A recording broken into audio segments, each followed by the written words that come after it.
tuendelee kusimamia ubora wa elimu. Kwa wizara na mamlaka zote, Wizara ya Elimu pamoja na TAMISEMI, endeleeni kusimamia na kudhibiti ubora wa elimu inayotolewa kuanzia elimu ya msingi mpaka elimu ya juu, ili tuweze kukidhi viwango vya kitaifa, kikanda na kimataifa.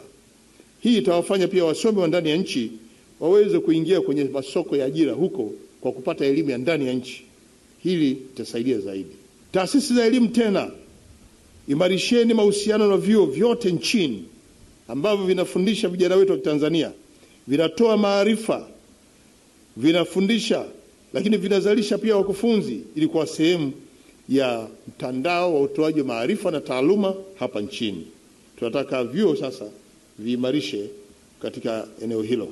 Nataka niwaambie kuwa tunaendelea kuimarisha mifumo ya takwimu za kielimu pia. Tunataka Watanzania, mnapotaka takwimu za tuna shule za msingi ngapi, sekondari ngapi, vyuo vingapi, je, tuna walimu wangapi, tuna vifaa vya kufundishia vingapi, vya aina gani, tunaimarisha pia kwa takwimu kwenye maeneo haya ili tuweze kutoa takwimu zilizo sahihi. Huku nyuma tulikuwa na maeneo mawili yanatoa takwimu za elimu.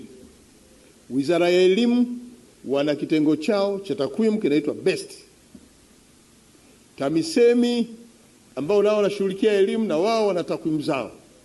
Wakati mwingine ukichukua takwimu hizi na hizi hazikai pamoja.